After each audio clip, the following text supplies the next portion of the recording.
Hey guys, it's Grace. Welcome back to my channel. Today I'm going to be showing you a little something different. We're going to be making tea bag bookmarks. If you've been around my Etsy for a little while, you might have seen these. I started making them a few years ago and selling them in my Etsy shop. People liked them more than I would have thought, and I was really excited because I had the idea from seeing someone's little illustration drawing kind of cut out of a bookmark to look kind of like a tea bag and hanging over the book, you know, where the tag is kind of hanging out the end. And I thought this was a cute idea, but I really wanted to make something a little more realistic. So I came up with this design, which I really loved, though I imagine I'm not the first one. People have probably made these kind of things before, but I wanted to show you how to make mine because I'm not really going to be selling them anymore, I don't think. I haven't sold these for a while, and I've decided I probably won't bring them back to my shop, and that is just because they are quite time consuming and fiddly, like a little heavy on the resources for what I was selling them at, which is $12 Australian dollars, so that's about £6 or 8 or 9 American dollars. And it just would take a while. It didn't really feel worth it for me, but I also didn't want to raise the prices because $12 seems like the maximum that I'd want to pay for a bookmark. So now I'm going to show you how to make them so that you can make your own and you don't have to buy a thing from me, unless you want to, of course. I still have my art prints in my shop. So when I was first making these, I thought, what could I use to make them look really realistic, like a real tea bag? A real tea bag. So for supplies, you're going to need a tea bag, something to put inside, like to represent the tea inside. This one has dried leaves, you see. You could use dried leaves, dried flowers. That's what I generally use, but anything else would do. You just color some paper to look like the leaves or scrapbook different like papers and textures. You could even put a little photo inside or whatever. Like, your creativity is the limit. You'll also need, I guess, a paintbrush and some scissors. I have this little stapler as well that I'm going to use to put them together, but I will kind of show you that you don't necessarily need the stapler if you don't have one.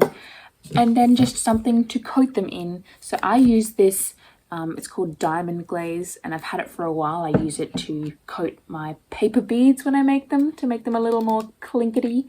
But then you can also use something else, just whatever you have around, like Mod Podge, or I reckon even just craft glue would be fine. Once it dries, it would be kind of similar hard texture. Oh, and then we just need a little bit of paper to draw a little tag like this that we're gonna hang on the other side. All right, so the first thing we're gonna do is take the tea bag apart because we're gonna be using this little paper sachet and the string in our own tea bag. Usually they have a little staple that you can just undo, but you can see this one is tied in a little knot. So I will just undo this if I can. You really just want to take the tea bag apart as best you can without damaging it.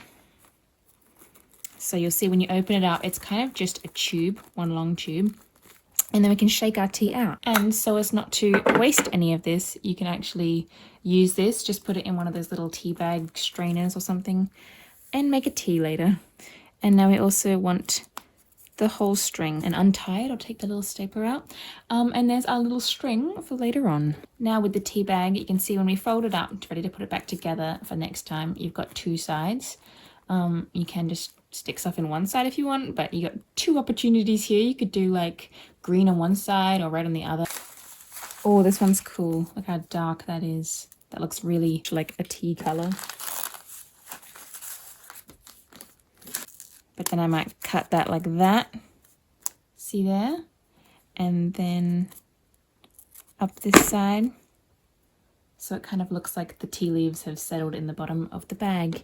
And then I'll just play around with that on both sides until I've got it just how I like. Next thing we're going to do is the little tag for the other side. So the tag is about that size. You can call your tea whatever you want. You can just do a little design or a leaf or a fairy cup on it.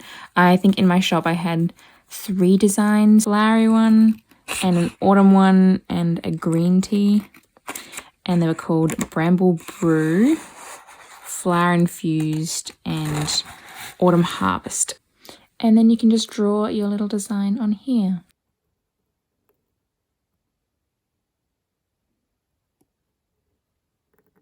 Now to give this darker, rich tea bag color, we're going to use an old tea bag that you've already used up. And you see it will just, when you rub that on it, it's going to stain it a nice tea color. So you can just use it kind of like a sponge. And you can do that also on the little tag that you made. And then I'll just put them in a little sunny spot to dry. Okay, so now that they're dry, we're going to fold this piece like along the lines that it was folded. And your tea bag might be different, but see, mine kind of folds like that. And then the two halves go up together.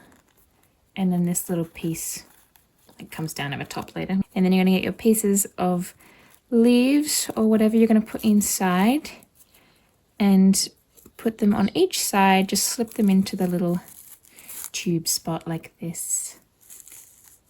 Okay, we've got our leaves on either side like that. And now we're going to fold the top down and staple the string back on. So when I didn't have this stapler at the start, I used to just take the staple out with my fingernails, lift it up and then pull it out, and then I would kind of just put this here and then poke the staple back through, the same one that was in there, and fold it back down. But now I have this little stapler, so I'm just going to staple it in. It makes it easy when I was making many of them. And you could also just feed this through with like a little needle and thread and like tie it in, or just poke a hole and tie it. And so for this tea bag, you can see it was just folded like this and then down again. I imagine most of them are like this, but you can just fold yours up however it was when you had it at the start. And then I'll lay the string down and staple it on.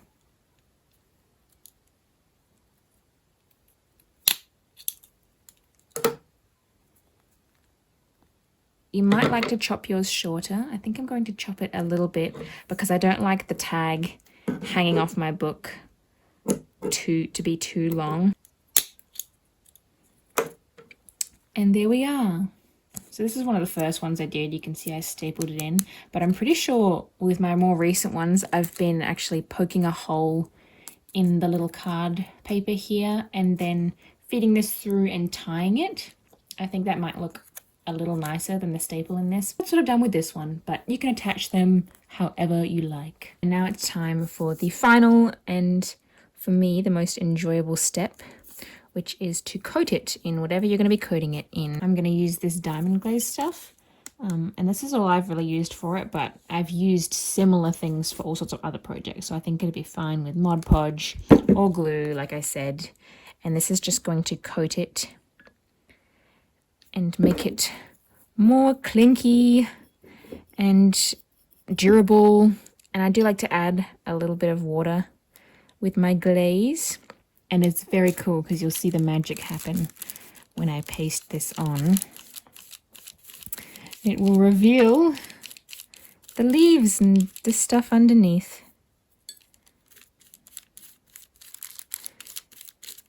And make it all a lot more translucent. And actually, I think I need a lot more of that than I thought. And more water.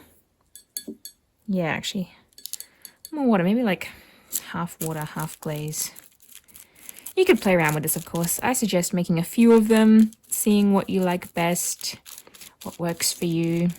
And you can use them in your books or give them to people as little gifts. And then I don't like to go too far up the string or else it won't hang as relaxed. And then turn it over and do the other side. You can do it all at once. That's really all there is to it. Now we're just going to let this dry. I hang them up outside, or you could do it inside if it's very cold or humid where you are. Just like this, like hang them on something so they can both just, dry apart like that. And I'll check back with you once this is dry. And here's the final bookmark. I think it turned out pretty well. I've made obviously better ones in the past where I take more time and care when I was selling them, but I hope you enjoyed this tutorial and that maybe you'd like to make your own, and you can put it in your book like this, and then it's like a cup of tea kinda. Let me know if you have any problems or questions in the comments, and have a lovely rest of your day or week until I see you next time. Bye bye.